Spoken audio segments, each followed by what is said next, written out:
सास बनी सौतन। ये गीता कहाँ गई? कहीं दिखाई नहीं दे रही। अरे घर के सारे काम ऐसे ही पड़े हैं। इस लड़की ने तो मेरी नाक में दम कर रखा है। गीता, गीता, अरे कहाँ है? कहीं मर मुरा तो नहीं गई? अंजना गीता को आवाज लगा रही होती है। तभी गीता उसके पास पहुंच जाती है और कहती है, माँ, आप मुझे आवाज लगा रही थी क्या?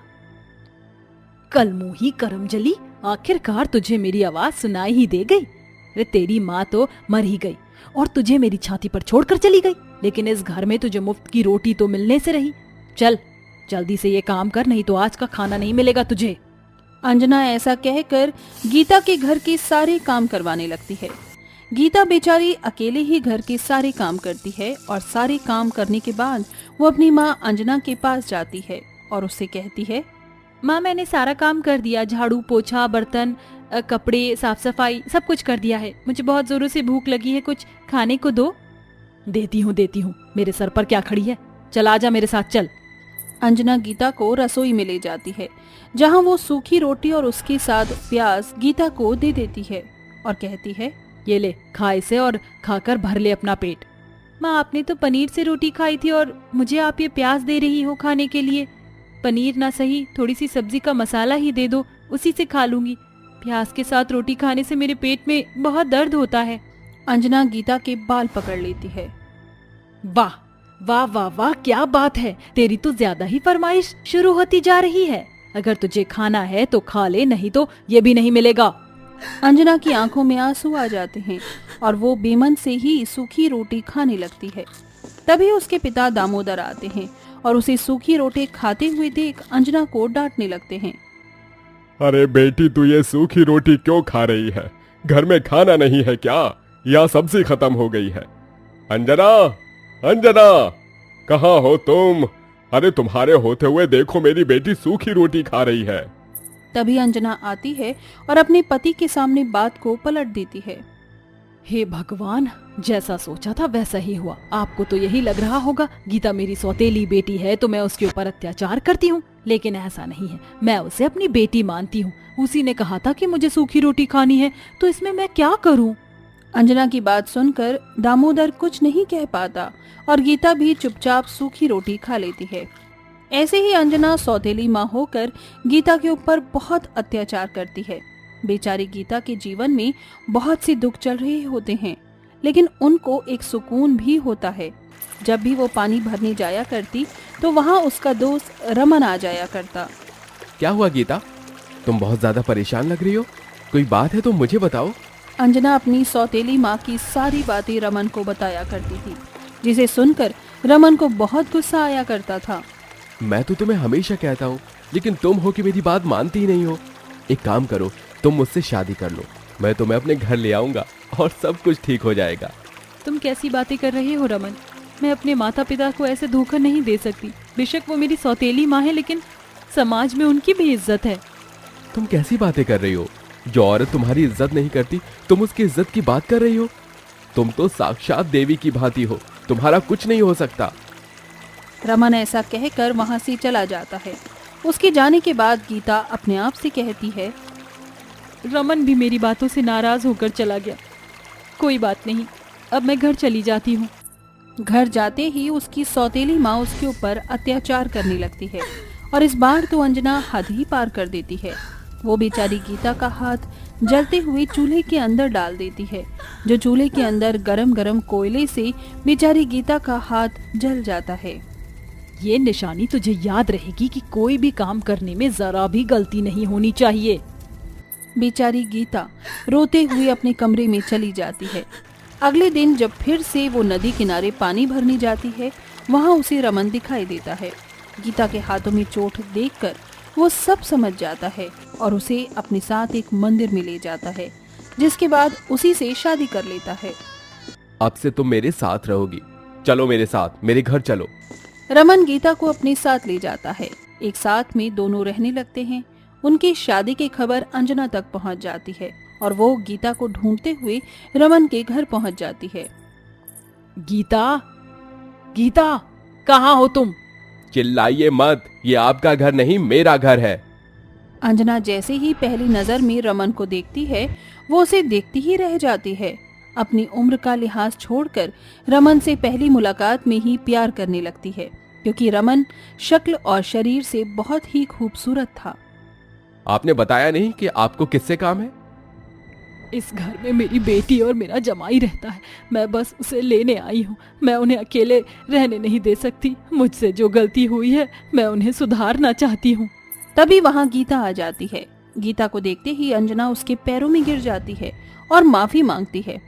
अपनी सौतेली माँ को इस तरह अपने पैरों में गिरते हुए देखकर वो उसे माफ कर देती है, जिसके बाद अंजना अपनी जमाई और अपनी सौतेली बेटी को अपने साथ अपने घर ले आती है। आज से तुम दोनों हमारे साथ इस घर में रहोगे। तुम्हें उस कच्चे मकान में रहने की कोई जरूरत नहीं है। अपनी सौतेली माँ का इतना प्यार देखकर गीता बहुत खुश होती है और गीता को खुश देखकर रमन भी बहुत खुश होता है। लेकिन अंजना के दिमाग में चल रहा प्लान उन दोनों को जरा भी पता नहीं होता। अंजना केवल रमन के लिए गीता को घर वापस लेकर आती है और उस दिन के बाद से वो रमन के ऊपर डोरे डालने लगती है। एक दिन रमन हैंडपंप के पास नहा रहा होता है। वो साबुन उठाकर उसकी पीठ पर लगाने लगती है। अच्छा हुआ गीता तुम आ गई, मैं तुम्हारा ही इंतजार कर रहा था। अंजना बिना बताए ही उसकी कमर पर साबुन लगाती रहती है। जैसे ही रमन पीछे पलट कर देखता है तो वो हैरान रह जाता है। अरे माँ जी, आप मुझे बता दिया होता, मुझे लगा कि गीता है। अरे जमाई जी, मैं और मेरी बेटी गीता में फर्क ही क्या है। जैसे वो तुम्हारे लिए वैसे ही मैं भी हूँ। ऐसा कहकर अंजना वहाँ से चली जाती है, लेकिन रमन को कुछ समझ नहीं आता। इसी प्रकार अंजना किसी न किसी बहाने रमन के करीब आती जाती, लेकिन रमन गीता से बहुत प्यार करता था। एक रात रमन अपने कमरे में सो रहा होता है। उस रात अंजना एक शर्ट ड्रेस पहन के चुप कर उनके कमरे में आ जाती है और धीरे से रमन को उठाती है। रमन, रमन उठो, मैं तुम्हारा छत पर इंतजार कर रही हूँ। जल्दी से छत पर आ जाओ। अंजना रमन को जगाकर खुद छत पर चली जाती है। कुछ ही देर में रमन भी छत पर आ जाता है। कहिए माँ जी, आपने मुझे क्यों बुलाया? ये तुम कैसी बातें कर रहे हो? मुझे माँ जी मत बुलाओ, मुझे उस तरह बुलाओ जिस तरह तुम उस गीता की बच्ची को बुलाते हो। माँ जी, ये आप क्या कह रही हो? गीता मेरी पत्नी है और आप उसकी माँ हो, इसका मतलब आप मेरी माँ समान हो। नहीं नहीं, आज तुम मुझे अपनी माँ नहीं बल्कि जान बना लो। ऐसा कहकर रमन को अपनी तरफ खींच लेती है और उसे अजीब तरह से छूने लगती है। तभी वहाँ दामोदर और गीता भी आ जाते हैं। ये सब अपनी आंखों से देखते ही दामोदर अंजना के मुंह पर एक जोरदार तमाचा मारता है, जिसके बाद गीता कहती है, एक माँ होकर आप मेरी ही सौतन बनने चली। क्या आपको जरा भी शर्म नहीं आई? अरे आपको चुल्लू भर पानी में तो डूब मर जाना चाहिए। अच्छा हुआ मैंने यहाँ आने से पहले गीता को जगा दिया था, ताकि तुम्हारी सच्चाई घर में सबके सामने आ सके। अंजना की सच्चाई सामने आते ही दामोदर उसे अपने घर से निकाल देता है और अपनी जमाई और अपनी बेटी गीता के साथ खुशी खुशी रहने लगता है। समीर नाम का एक काला लड़का जो कि बहुत अमीर था, वह क्लब में अपने दोस्त महेश के साथ ड्रिंक करके अपने पैसों की बात कर रहा था। ये बात सुनकर पास खड़ी अंग्रेजन लड़की रीटा कहती है, ओह माय गॉड, लगता है ये कोई पैसे वाली पार्टी है। इस कबूतर को मैं अपने जाल में फंसा लेती हूँ, फिर इसके पैसे हड़प कर अपने बॉयफ्रेंड जेरी के साथ रहूंगी।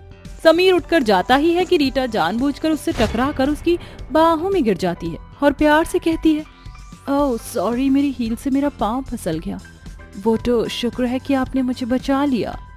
It's okay. उप्स, आउच, मेरे पैर में बहुत दर्द हो रहा है। क्या आप मुझे मेरे घर तक ड्रॉप कर देंगे? मैं अकेली हूँ।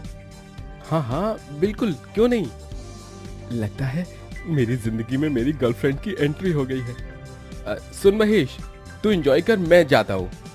ऐसा कहकर समीर उसे गोद में लेकर अपनी कार में बिठा देता है और उसके कहे मुताबिक रास्तों पर चलता है, जहाँ कार में बैठे बैठे उन दोनों की बहुत सी बातें होती हैं। अच्छा, तो और बताइए, आप क्या करती हैं? कौन कौन है आपके घर में? मैं तो अपने फ्लैट में अकेले ही रहती हूँ और मेरे mom dad out of India हैं। मैं शादी के लिए कोई लड़का ढूंढ रही थी क्योंकि मैं उनकी मर्जी से नहीं करना चाहती। Oh really? By the way, you are looking so hot. Thank you so much, thanks for the compliment. अब आप राइट ले लीजिए, मेरा घर आने ही वाला है। ओके, उप्स, आई थिंक मैंने अभी तक आपका नाम नहीं पूछा। What's your name? Oh, my name is Rita and what's your? हाँ, my name is Sameer. Oh, really nice name. तभी समीर रीटा को वहां छोड़ देता है। इसके बाद वो खुद चली जाती है और उस पर नजर रखती है। एक दिन जब समीर मॉल में शॉपिंग करने जाता है तो रीटा उसके सामने जानबूझकर आ जाती है ताकि कोइंसिडेंस लगे। फिर दोनों बातचीत करते हुए रेस्टोरेंट में जाकर खाना खाते हैं, जहां उनकी फिर से बातचीत होती है। इस बात से समीर बहुत खुश होता है और वो दोस्त बन जाते हैं और धीरे धीरे करके मिलने लगते हैं। और एक दिन रीटा समीर को गुलाब देकर कहती है, Sameer, will you marry me? मैं तुमसे बहुत प्यार करने लगी हूँ और तुमसे शादी करना चाहती हूँ। अगर मुझे किसी से शादी करनी है तो वो मैं तुमसे ही करना चाहती हूँ। क्या सच में तुम मुझसे प्यार करती हो? पता है रीटा, इतने दिनों से मैं ये बात तुमसे नहीं कह पाया। दरअसल मैं भी तुमसे उसी दिन से प्यार करने लगा हूँ।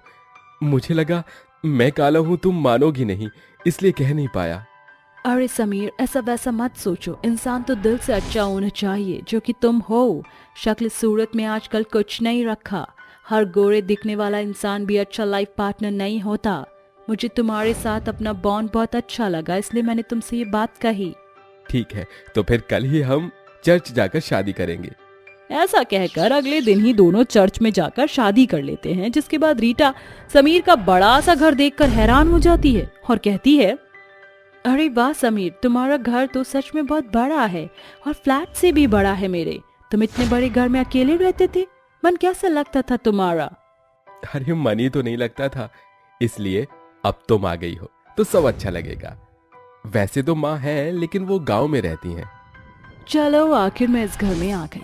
1-2 महीने में यहाँ से इसके सारे पैसे जेवरात लेकर भाग जाऊंगी और इस पागल मेरे काले पति को कुछ पता भी नहीं चलेगा। अच्छा समीर, मैं कमरे में जाती हूँ, बताओ कमरा कहाँ है? ऐसा कहकर रीटा जाती है कि काला पति उसका हाथ पकड़कर रोक लेता है और कहता है, इतनी भी क्या जल्दी है?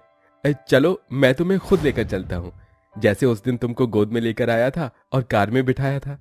ये काला पति अपने आप को समझता क्या है? अगर अभी मुंह पर काला पति बोल दिया ना तो सारी टाई फिश हो जाएगी और आशिकी भी निकल जाएगी। Sameer, I am so tired, just leave me alone. Rita ऐसा कहकर कमरे में जाकर सो जाती है। इस बात से समीर उदास हो जाता है और अगले दिन उठकर कहता है, रीटा कब तक ऐसे सोती रहोगी? जरा मेरे लिए खाना तो बना दो, मुझे ऑफिस जाना है। ओह कम ऑन समीर, ये तुम कैसी बातें कर रही हो? इतना बड़ा घर है और मैं नौकरानी की तरह काम करूंगी क्या? नौकरों को बुलाओ या कैंटीन से खा लो, मुझे सोने दो। तुम कैसी बातें कर रही हो रीटा? अब से तुम मेरी बीवी हो, तो तुम क्या मेरे लिए खाना नहीं बनाओगी? अपने हाथों से कुछ नहीं खिलाओगी? बात नौकरानी की नहीं है, तुम्हारे प्यार की है। Oh just shut up. ऐसा सुनकर समीर यूं ही तैयार होकर उदास मन से ऑफिस चला जाता है। वहीं जब रीटा टीवी देख रही होती है तो अपने बॉयफ्रेंड जेरी को बुला लेती है। रीटा, सही मजे कर रही हो तुम अफ्रीकन के साथ, हाँ? No Jerry, I am not happy with काला पति। यू नो, खाना बनाने की कह रहा था, मैंने तो उसे भगा दिया। What? तुमने क्या किया? अगर तुम उसके साथ शादी के पहले दिन ही ऐसा बर्ताव करोगी तो पैसे वगैरह कैसे देगा वो? उसका दिल तो जीत लो कुछ दिनों तक। Yes you are right Jerry, ये सब तो मैंने सोचा ही नहीं। ये कहकर रीटा उसके गले लग जाती है। ये सब खिड़की के सामने वाली पड़ोसन देख लेती है। शाम को जब समीर वापस आता है तो रीटा प्यार की एक्टिंग करके उसके आते ही गले लग जाती है और कहती है, Sameer I am so sorry, सुबह मैंने तुम्हें ज्यादा ही बोल दिया। मुझे आदत नहीं है ना ये सब करने की, पर मैंने तुम्हारे लिए बटर चिकन बनाया है, चलो साथ में खाते हैं। इट्स ओके जान, चलो साथ में खाना खाते हैं। अब लगता है मुझे कि मेरी जिंदगी पूरी हो गई है तुम्हें पाकर। ऐसा कहकर दोनों खाना खाते हैं और इसी तरह रीटा उसे बेवकूफ बनाती है। वहीं चोरी चुपके रोज रोज उसका बॉयफ्रेंड जेरी आकर उससे मिलता है और उसके काले पति के आने से पहले चला जाता है। ये सब पड़ोसन देख रही थी। वहीं रीटा रोज समीर से शॉपिंग करने के लिए पैसे मांगती है और उड़ाती है। एक दिन जब समीर घर में आ जाता है तो पड़ोसन पंजीरी उसे कहती है, समीर मैं तुम्हें कुछ कहना चाहती थी, मेरी बात का बुरा मत मानना, पर मैंने अपनी आंखों देखी बात बता रही हूँ और ये सब पहले दिन से हो रहा है। मैंने तुम्हारी बीवी को एक अंग्रेजन लड़के के साथ देखा है और वो रोज तुम्हारे आने से पहले चला जाता है। वो तुम्हारा फायदा उठा रही है समीर। क्या सच? नहीं, मुझे यकीन नहीं होता, मैं खुद नजर रखूंगा। तभी समीर घर जाता है और रीटा के हाव भाव को महसूस करता है। रात को जब सोने की एक्टिंग करता है तो रीटा उठकर अपने बॉयफ्रेंड से बात करती है। ये होता हुआ समीर देख लेता है मगर कुछ नहीं कहता।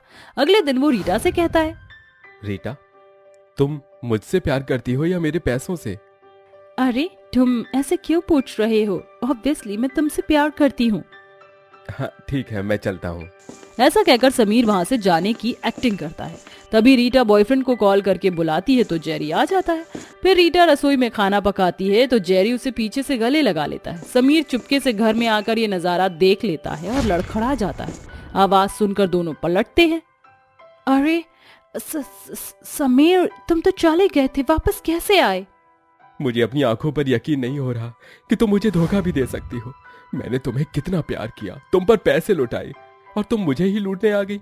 मुझे पैसों का कोई गम नहीं है, लेकिन जो दिल में छुरा घोंपा है वो दर्द सहा नहीं जा रहा। बताओ क्यों मुझे धोखा दिया तुमने? तो तुम्हें सब कुछ पता चल गया, अच्छी बात है। एक सच और सुनो, मैं तुम्हें पहले दिन से ही बेवकूफ बना रही थी और जितनी बार भी तुमसे मिली वो सब साजिश थी मेरी। पैसों के लिए किया मैंने ये सब। मेरा बॉयफ्रेंड जेरी है, समझे तुम?